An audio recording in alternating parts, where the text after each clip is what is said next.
เอาอยู่บ่มาขายข้าวได้ไหมตุ๊เอามีเงินซื้ออยู่บ่เลย เงิน บ่ไปเท่ามีเงินอยู่บ่เลยขายสอบเท่าไหร่ มีอยู่หักบ่หลายดอกอ่ะมีบ่หลายสอบละ700,000ได้ไหมตุ๊ เอาบ่ไปเท่ามีแต่200,000พอใช่เนาะโอ้ยสองชัยก็เอา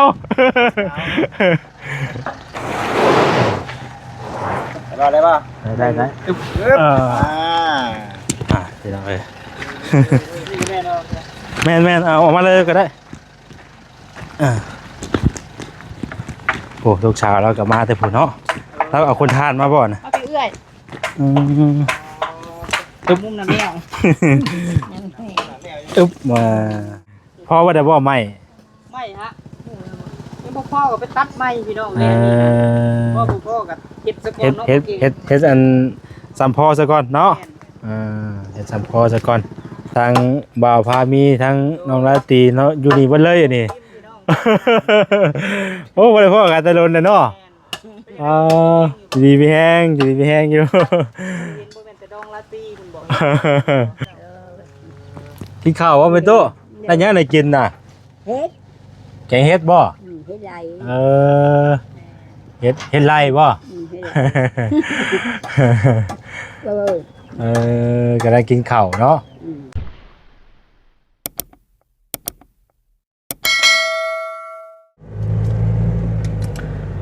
ตอนนี้กำลัง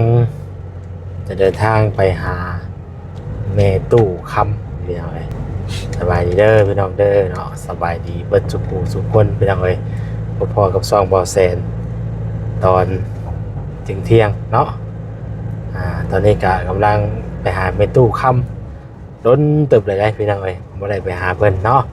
พอดีมีทางแม่อยู่ทางเซนโกรดพี่น้องเอ้ยเนาะได้ฝากเงินมา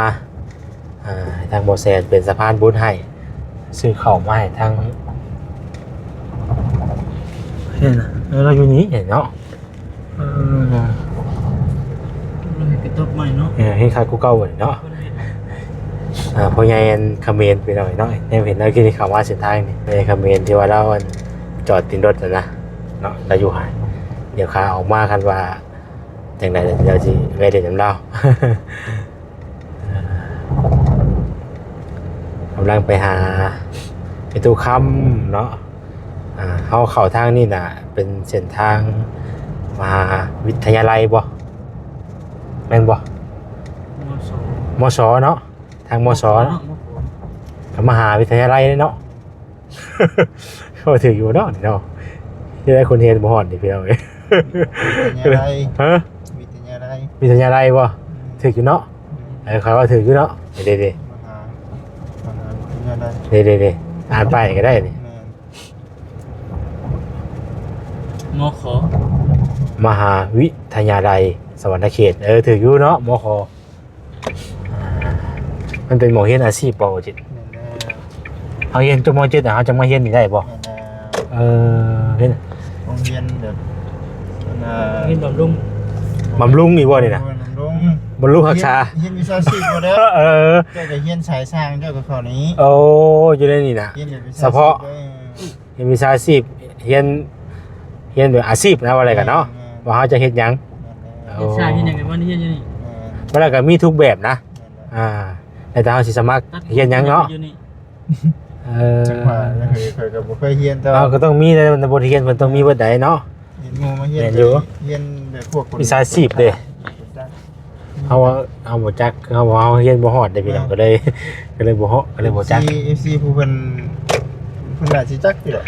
ว่าใช่ว่าเฮียนห้องตะห้องบ่หาเครื่องบัดนี้เนาะว่าสิว่าบ่ฮู้นะหาเครื่องติบ่หาเครื่องนะบ่จบบ่หาบ่จบหาเครื่องบัดนี้พี่น้องเอ้ยเนาะนี่แหละมองพักมองเช้าเพิ่นก็อยู่นี่แหละพี่น้องเอ้ยมองเที่ยวแล้วเผาทานมองน้องทงเนาะเพิ่นเนาะเพราะว่าเราสิอยู่แล้วเขาว่านี่อยู่นี่ก่อนนี่ซื่อมีเฮือนคนคือบ่คือเก่าพุ่นนั่นแหละเราอยู่นี่บ่คณะอยู่นี่ก็สิได้แล้วให้เลยมีตู้ค่ำเด้เคยมาอยู่แล้วบ่จ้ะน้องพามีฮะ เอ้า ถามมันมีเลยแล้วนี่ มาบ้า เอ้าดูคำเราอยู่บ่ เฮือนเราแล้วอ่ะ เออ ไปดูข้างหน่อยตัวนึง แมนนอนมันอยู่นี่บ่ ใส่คิดเลย ไปถ่ายคลิปบ่ นะ ไปลงไปถามมึงเพิ่นก่อนจัดอ่ะพี่น้อยเนาะตอนนี้ก็เข้ามาฮอดหมองที่ว่าทางแม่ตุคำเพิ่นเคยพักเซาอยู่นี่แหละพี่น้องเอ้ยเนาะ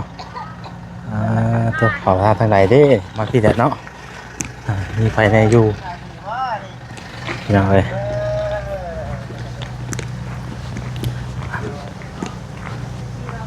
บ่ได้มาแต่โดนอยู่นี่เนาะตัวพากันเฮ็ดหยังกันนี่สบายดีสบายดี เอ้าไปดิเฮ้ยจังแล้วก็ภาษา ใครน่ะ ดูดินี่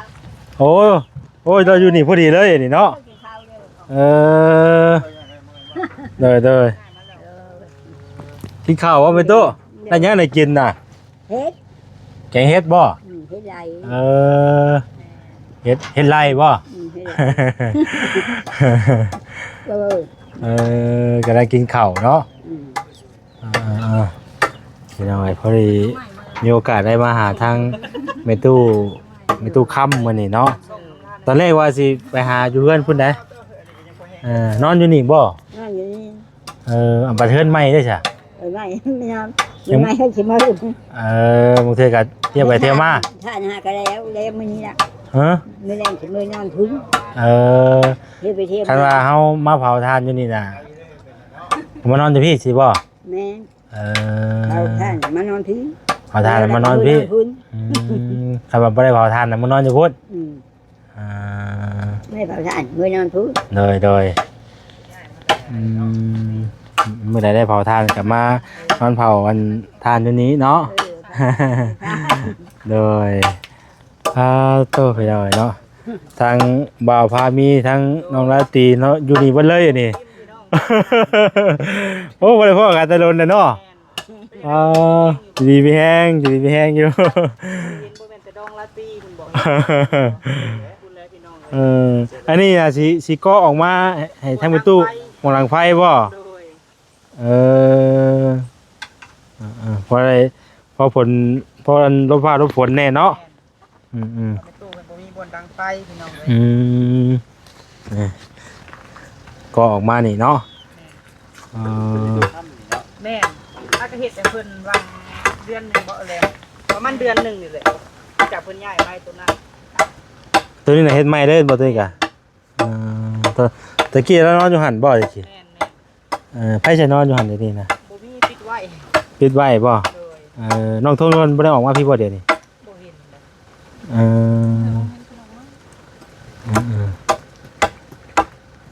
ตัดไม้มาเฮ็ดเองเลยเนาะ แม่นอันนี้ตัดไม้มาพี่น้องเลยโดนเพิ่นเนาะ ก็ได้ส่วนเนาะ โดย บ่ได้นึ่งข้าวนึ่งน้ำสะดวกสบายเนาะ ว่านอนเผาเวียกเนาะแม่นบ่ แม่น ว่าให้เวียกนี่ โอ้มาเผาถ่าน เผาถ่าน คือฮู้แหละเมื่อกี้กับมีเฮ็ดเฮือนให้เราอยู่พุ่นแต่ว่า อันก็เลยว่าคันสิอยู่ในเฮือนมันก็บ่ได้กินเนาะพี่น้องคือฮู้แหละก็ต้องดิ้นรนคือเก่าเพิ่นก็ได้ โดย สีเผาเนาะ แม่น แม่นนั่นแหละ ต้องได้มาเผาทานว่าอย่างอยู่นี่คือเก่าเนาะ แต่ว่าคันว่าทานเบิดเราก็เมื่อพุ่น อืม ลูกหลานแถวนี้เลยแก่เมื่อเบิ่ บั น ดอ ไกล ยู่ เนาะ เนาะบัดอยู่บัดเมื่อหั่นแหละ จะไปเที่ยวมาอ่อนได้เนาะแต่ใครก็ห้ามบ่มีอันแบบมองเป็นไร่เป็นแรงสิเห็นนะ มื้อนึงแบบนี้ อ่า เอาไปให้ไปหน้านะเดี๋ยวนั่นแห ตะ ละ กี้ว่าสิไปหาเราอยู่พุ่นได้คิดว่าคือเราสิอยู่นี่แหละว่ะ จำ มากับพอดีพ่อเราอยู่นี่เลยคิดว่าสิแวะเบิ่งคันเราอยู่นี่ก็สิมาหาอยู่เฮือนว่ะ แล้วก็นอนอยู่นี่ นอน เอ่อ เผาทาน เผาทานเนาะ ทานเบิดกับเมื่อ บัดอันอันครูนั่นได้จ้ะที่ว่าอยู่นำร้านลูกสาวแล้วน่ะ ลูกสาว เก็บทานคู่อยู่พุ่น เก็บทานบ่ โดย เออ เจ้าก็ยังอยู่คือเก่า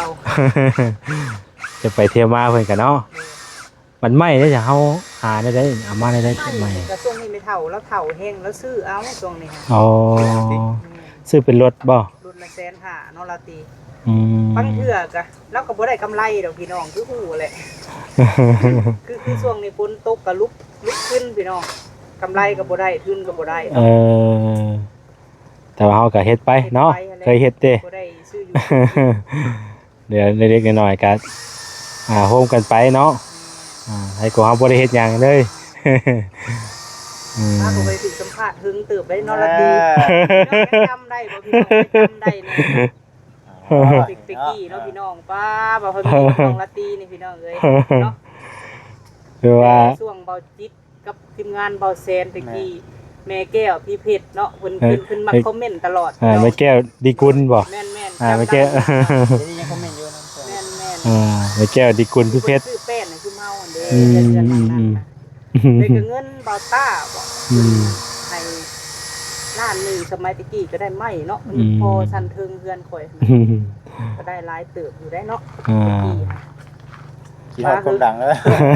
น้องบ่ได้ออกช่องในบ่มีบ่ได้ถึงสัมภาษณ์นะ เป็นยังไงจะซ่อง YouTube เดี๋ยวนี้ได้จ้ะ ก็เรื่อย ได้ไปเรื่อยๆ ๆ เนาะ แม่นส่งมั่วเลยส่งเลยก็ลงเบิด มีหยังถ่ายก็ลงไปเนาะถ่ายแบบที่แท้นี่ ชีวิต วิถีชีวิตเฮาเฮ็ดหยังก็ถ่ายลงไปเก็บไปแค่นี้แหละหาน้ำหมกน้ำไม้ไปพี่น้องเอ้ย ไปเนาะ เลย ให้แค่น้องอีกคนนึงนี่แหละ ร้านเรานะ เอาคุณไปผักแล้ว เพราะอันนี้ก็บ่ได้ค่อยได้อันนั้นนะบ่ได้ค่อยอันน่ะได้เบิ่งคลิป นะครับบ่ค่อยฮู้ปานใด เอาคุณไปประมาณจักมื้อหรือว่าประมาณ5มื้อเด้เนาะไม่เท่า4-5มื้อเด้บ่ละติคือประมาณ5มื้ออะไรพี่น้อง5-6มื้อนี่แหละ แล้วเป็นยังอ่ะ เพิ่นก็คือฮู้แล้วสติเพิ่นบ่ดีพี่น้องแล้วเพิ่นก็อาละวาดนะ โอ้ เกมนี่ น้องผู้ชายเลย ตู้นั่นแหละ เอาเลยเนาะเว้ากันอย่างความจริงเบิ่งคนบ่ชงเลยเนาะ แต่ก็บ่ได้วื้อว้าแต่ว่าคันขึ้นละบาทเดียวนะพี่น้อง เอาไป เป็นน้ำจิตเพิ่น เป็นเกี่ยวกับเจ้าตัวเองเนาะ แม่นแต่บัดนี้หันไม่เท่ากันเราก็คือว่าจังไดพี่น้องหมู่นั่นนี่เฮาก็อยู่น้ำหมู่หลายคนเนาะมันจะมันเป็นหันเป็นหนีมามันก็สิยากนะก็เลยว่าตัดไฟแต่ต้นพี่น้องเอ้ย มันก็คันว่า หลายคนอยู่ดิ ปล่อยเพิ่นอยู่ไปก็ยันบ่ปลอดภัยเนาะ เพราะว่าอายุเพิ่นก็ยังน้อยอยู่นะแต่ก็ภาระเพิ่มเลยพี่น้องก็ต้องจ่ายแต่ละเดือนนะเดือนละ450,000พุ่นแหละ คือเฮาเอาเพิ่นไปฝากไว้นี่นะ แม่น เดือน นั้นทุกเดือนไปฝากมือแรกเอานะ เฮาได้ไปส่งเขาอยู่บ่แต่ละมื้อ บ่ได้ส่ง มีแต่เฮาจ่ายเป็นเดือนแล้ว สิเลย มีแต่เฮาจ่ายเป็นเดือนเนาะ แม่น อ๋อ แต่คันบ่พอก็คันบ่มีให้เขาก็ติดเอาหั่นนะติดไว้ก็ได้อยู่ อ๋อ รับประหยัดนะที่ว่านั่นได้บางเทื่อทั้งค่ำบางคืนเราก็ไปพบไปเฮือนปะบนแถวนี้แหละไปนั่งอยู่ยำเพิ่นขึ้นนะ เฒ่าเนาะ แม่น ดีเลย รับประหยัดเนาะ แต่ย่านได้เนาะ ลูกหลานมาซอยก็บ่กล้าเขาก็ย่านนะ แม่นดีแล้วเอาเพิ่นไปฝากไว้ก็มันก็จะปลอดภัยกว่ากันเนาะ คือฮู้แหละพี่น้องคือเฮาเห็นแหละคู่มือนี่ค่ะมันเป็นตาญาติเนาะเป็นไปตัวที่ไปสิฮู้มันยามนอนรับเฮาบ่เมื่อแม่นบ่ แม่ เนาะเนี่ย เป็นยังแต่แม่เพิ่นกับมีตู้และอยู่นํกันนะ น้อย พี่น้องเห็นแหละพี่น้องก็ใครเบิ่งคลิปเว้าพะมีก็แม่เพิ่นก็คือเฮาเห็นนั่นแหละ แต่เราก็เฮ็ดเวียกอยู่พี่น้องเอ้ยหาน้ำหมกน้ำไม้ขายไปซั่นแหละ แหมเรื่องดีมันดีกว่าเก่าได้ซะผักให้มันดีเด้ แม่น ดีอยู่แล้วคนเฮาเป็นว่าสบายแล้วก็ยัง ซ้ำเนาะ โอ้ย สบายแล้วก็ยังโอเคได้แล้วเข้าไปนั่นกันแล้วก็ตอนนี้บ่ฮู้ว่าเพิ่นอยู่ไสเด้อบ่ได้ไปหาเพิ่นแต่ดนเลยเขาก็เบิ่งอยู่คลิปอีกจ้ะอ้วนได้บัดนี้ผมสั้นเนาะ โอ้ยพากันเป็นสร้างเองเลยพี่น้องเนาะ พ่อว่าได้บ่ไม่ ไม่ฮะยังพ่อก็ไปตัดไม้พี่น้องแม่พ่อก็เฮ็ดซะก่อนเนาะ เฮ็ดอันซ้ำพ่อซะก่อนเนาะเฮ็ดซ้ำพ่อซะก่อนทางนี้อันซ้ายอันตั้งกล้องเถอะเนาะบ่ได้โอเคว่าสิมาพ่อทางว่าพามีเพิ่นอยู่นี่พี่น้องเนาะ เพราะว่าบ่ได้ก็บ่ฮู้ได้ว่าจังไดนะเฮาก็บ่ได้เบิ่งกันพี่น้องว่ากันเข้ามาแบบนั้นโดยได้ บ่ได้นัดบ่ได้ บ่ มา บ่ได้นัดหมายกันเลยบ่ได้คิดว่าจะได้พ่ออยู่นี่ได้ดินะ สบายดีเด้อพี่น้องเด้อ ในช่วงบ่าวบ้านโคกได้ดี บ่มันโคกได้น่ะฝากไว้ติดตามเซาเพิ่นเด้อ อยู่พี่น้องเว้ย ยังบ่ทันบ้านยังบ่ ตลาดภาษายังบ่กล้าได้ก็เฮ็ดบ่ได้สิพี่น่ะบ่ไหวบ่เอาอยู่อยู่ไว้รัดได้ดิว่า แม่เขาไทยน้ำเดี๋ยวนี้นะ ว่าหยอกกันซื่อๆเนาะแต่ว่าจริงๆมันก็บ่เป็นหยังดอกพี่น้องเอ้ยแต่หาว่าหยอกกันซื่อ คือว่าแล้วพี่น้องเอ้ยเนาะ สู้ไปหันเลยเนาะเฮ็ดจังได๋ ๆโดย สู้อยู่สู้อยู่ต่างคนต่างสู้ ใกล้เอายังเดี๋ยวจะคนน่ะว่าจิต โอ้สิอยู่ในประมาณผ่านไวๆเนาะ 80ปลายหรือว่า90ปลายนั่นนี่ คือเฮากับมือแรกก็ไปติดตามแล้ว พอดีผ่านพอดีบ่พอดีครบ แล้วก็แชร์ลิงก์มาให้ พอดีครบ อยู่เด้ง ผู้ได้ดีเลยเก่าแล้วผู้อยู่แล้ว โอ้ยเดือนปลายเด้เนาะ แม่น เดือนปลายเด้เพิ่น ติ ติ ด ด ตา ตาม ม สิส่งสาวมีนาหันเจ้าอยู่ก่อน โยเนาะติดตามตัวนี้ว่าตัวนี้ติดตามตัวนี้ว่าตัวนั้นมาใหม่อีกเนาะมันก็โอ้ยจักสิตามนำบ่ทันเลยเนาะ อันนี้ก็ถ่ายคลิปมาแจ้งพ่อแม่พี่น้องเลยว่ามาเยี่ยมยามทางนี้ได้มื้อนี้ช่างอีกเลยใครอีรอกแบบนี้เนาะ มีใครเป็นเด้อ เราแต่พอได้แล้วเนาะ จ้างเขาไปเสียเงินเนาะ บ่ได้จ้างบ่ได้หาดอกพี่น้องเฮ็ดแล้วก็เฮาก็ถ่ายคลิปได้ อ๋ นำ โดย มีผู้ใหญ่ซอยก็ให้เพิ่นซอยเป็นอุปกรณ์แบบสิ จังกะสีได้มีแล้วบ่นี่ นี่แหละ โอ้จังกะสีมีแล้วอืมมีดาวเห็ดโค้งเนาะเห็ดโค้ง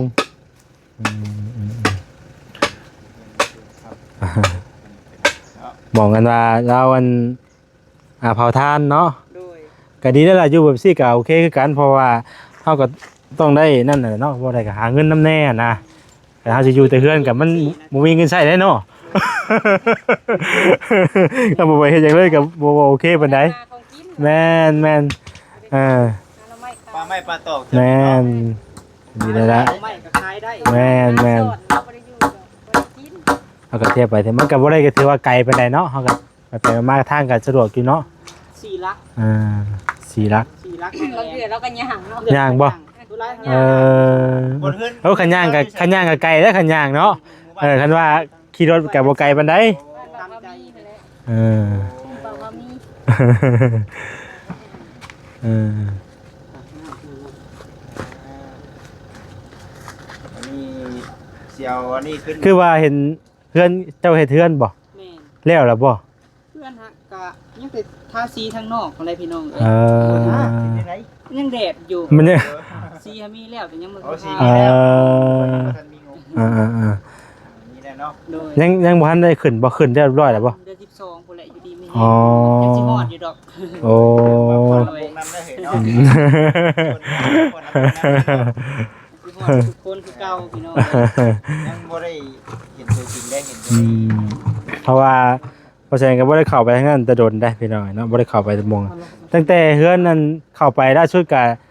กับพ่อน้องนาตีเพิ่นสิได้ตอนเข้าไปแล้วนั่นก็เนาะตอนเพิ่นท่าสีเนาะไปเข้าไปแต่ละ ตอนนั้นเนี่ย ค่อยเข้าไปแต่ละเด้ตอนเพิ่นท่าสีเฮือนนั้นมีตู้ค้ำนั่นเด้ วันนี้เพิ่นจะแล้วบ่ได้เนาะ ว่ามันไม่สั่นต่อ อืม เตาไม่ต่อเนาะ เอามานี่บ่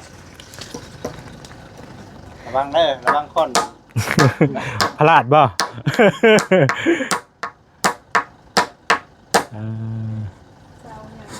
ให้ไปตู้แล้วไปข้างในก็กินนี่ไปย่างไปข้างใน เจ้านั่ง ย่างสั่นบ่เออ นางกำลังใจอยู่ เออ วางใจจากในตู้พี่น้องเอ้ย ว่ามาหยังนี่แล้วสิวันนี้เห็นว่านับเหรอ เออกันอันอยู่ถามเราเลยดิกินแล้วก็กำลังกินข้าว ต่อเอาพี่น้องเอ้ยไม้มันสั่น ต่อเอาไปหาเลือกเอาอันนี้ก็เพื่อสิได้อีกอยู่ป่าแหละ แบกมาดิ ไปรถไป จะโดนบ่ โดยโอ้ แหวกบ่ไหวแล้วเนาะไก่บ่ จากบ่เห็นกันเทิงเนาะมันก็มีรถวิโก้เป็นของตัวเอง ตัวยังมีตัว ก็ขอยาวว่ะ อายุ เอ เนาะ อ ไปได้เบิดเขาปลาเขาเล่าไปได้อีกเด้อ บุกไปว่าได้เบิดเนาะ โดย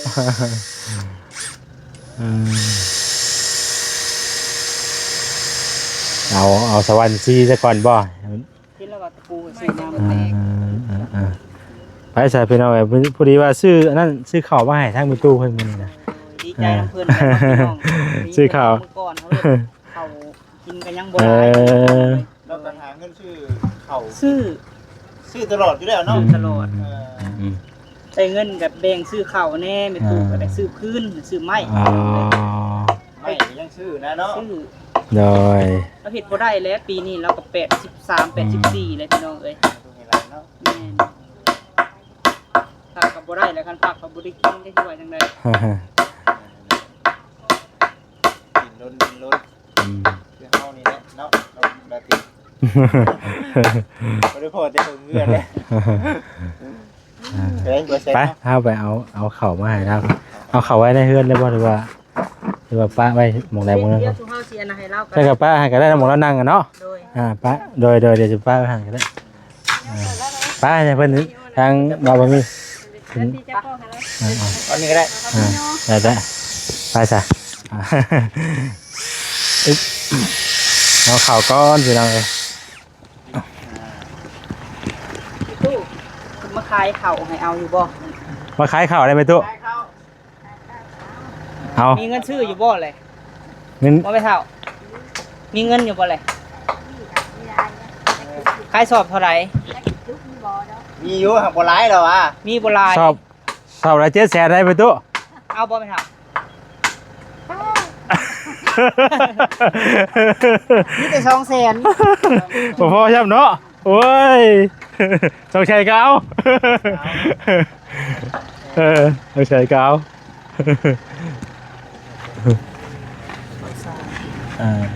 เอาซาน50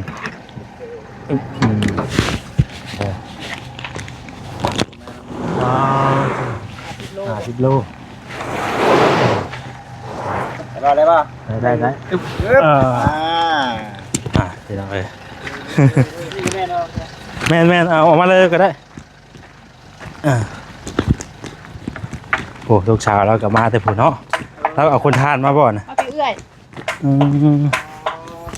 มุมน้ำแมว อึ๊บมาโอเคขอบใจละลายบ่พอมี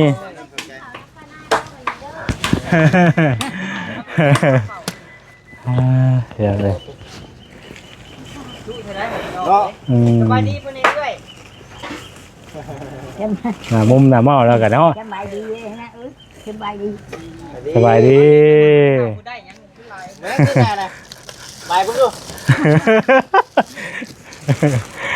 เอ้ามาวันที่ เปลี่ยนเครื่องโอ้ยงาม โอ้ยงามแล้วนี่ครับต้องเปลี่ยนกันก็ได้หรอกเปลี่ยนก็ได้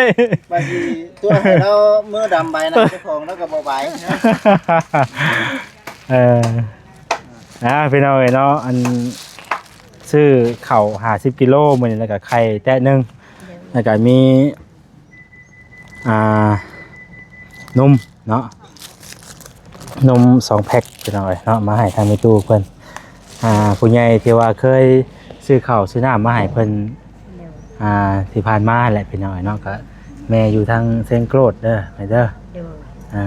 เพิ่นทางแม่เพิ่นก็เคยให้ทางบ่ใส่เป็นสะพานบุญให้ซื้อข้าวซื้อน้ำมาให้เนาะเพิ่นฝากเงินมาให้ทางบ่ใส่เป็นสะพานบุญให้ซื้อข้าวซื้อของมาให้เด้อแม่ตู้เด้อโดยพี่น้องเอ้ยเนาะประมาณนั้นแหละ แน่เลยหันมันชื่อเดียวเลย ชื่อแม่อยู่เพิ่นอยู่ประเทศเซนโกรธเนาะโดย เห็นไม่เอาชื่อเนาะไม่เอาชื่อ โดยชื่อได้บ่ชื่อนี่เคยดูเคย ชื่อได้ เป็นคุณอยู่เนาะ เคยมาอยู่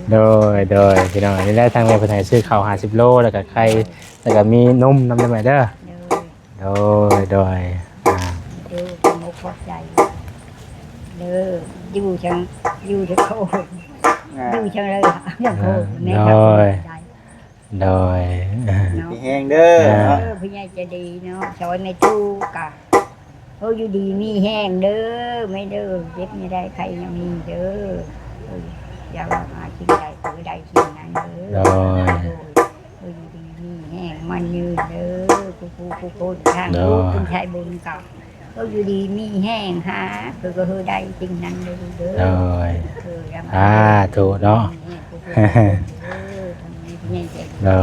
โดยสาธุเราก็มุกขอบใจทั้งแม่เพิ่นในไลน์เนาะกับเพิ่นก็เคยซื้อข้าวซื้อน้ำมาให้เรื่อยอยู่ไปหน่อยเนาะขออยู่ดีมีแห้งสุขภาพแข็งแรงเนาะทางเพิ่นก็ได้โตเนาะเอาอันไปเปลี่ยนชุดใหม่บ่กินนี่นะงามแล้วนี่กันเนาะ ไม่เก่า ได้จักสอบแล้วหายทานมื้อนี้ 10 ชอบ 10 สอบคายสอบได้ทานนะ สอบที่10หา สอบที่15 สอบ45 นี่เป็นสอบปูนเด้ สอบปูนเนาะ สอบเขียวหน่อยเด้จ้ะอะไร มีหายจะคือได้ บ่ได้มา สุรายมีแต่ให้กระสอบอันปูนนี่เนาะสุรายก็มีแต่ให้กระสอบปูนไปหน่อยเนาะเผาเท่านึงได้จักสอบไหม ไม่หลายได้ บ่ได้หลายบ่ คือจะคือใช้ชาวชอบมันก็คิดไปทุกทีเลย แต่ว่าไม่นี่ซื้อเอาบ่ ไม่ก็คือเชนห้าด้วยชุดนั้นไทยหันด้วยเชนห้า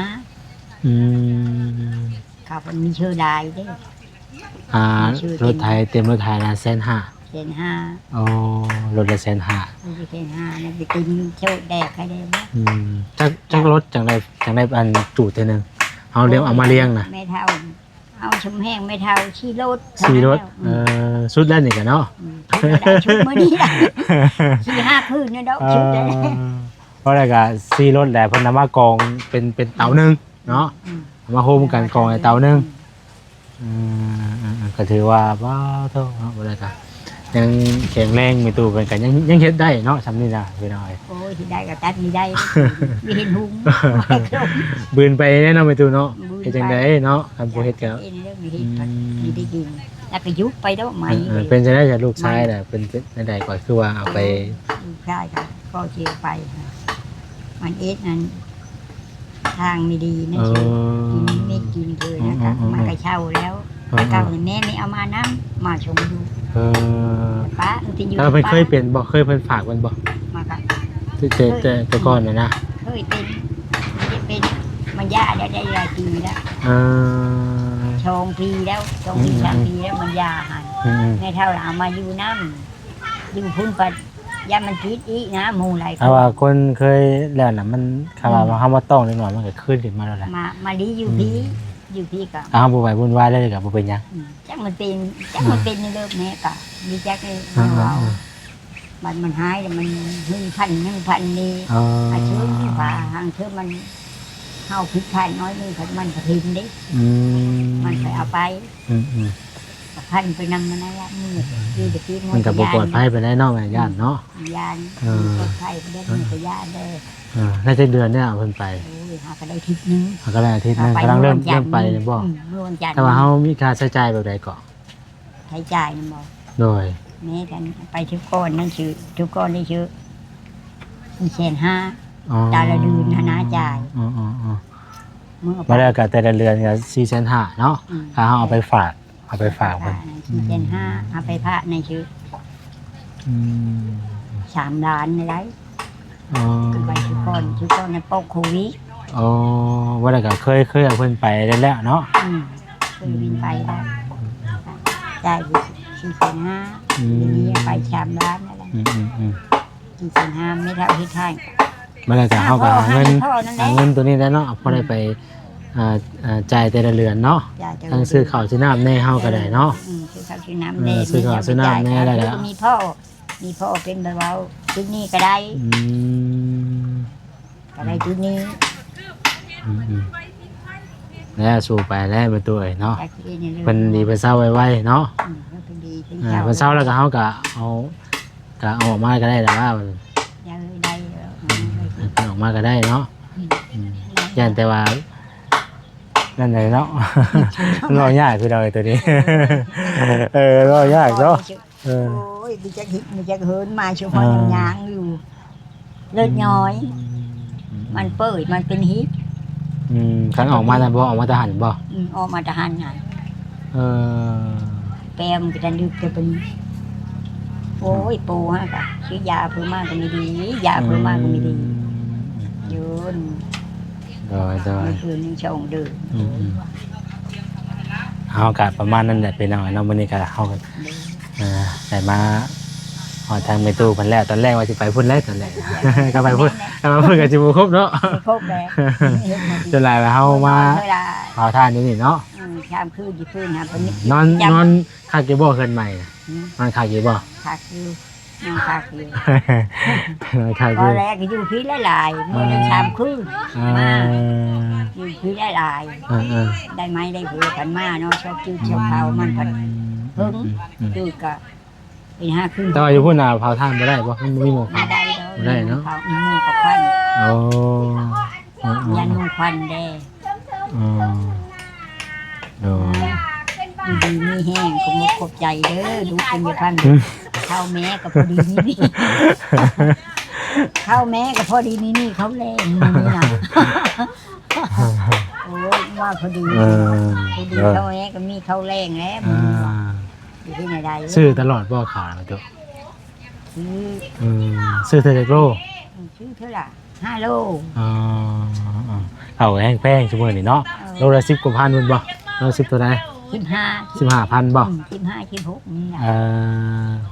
15 16 แม่ไปซื้อก่อนได้คืนได้ที่5 มื้อละเป็นเอาข้าวนิดกัน โดยพี่น้อง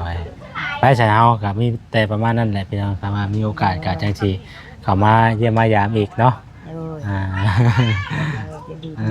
ได้ไปตัวได้อยู่ดีไม่แห้งคือกันนั่นแหละโดย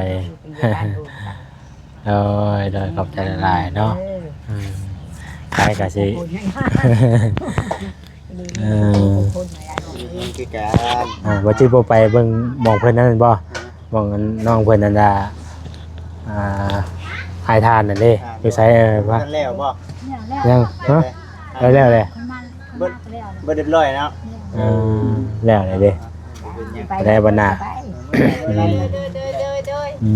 คนเด้อเข้าป่าด้วย เลย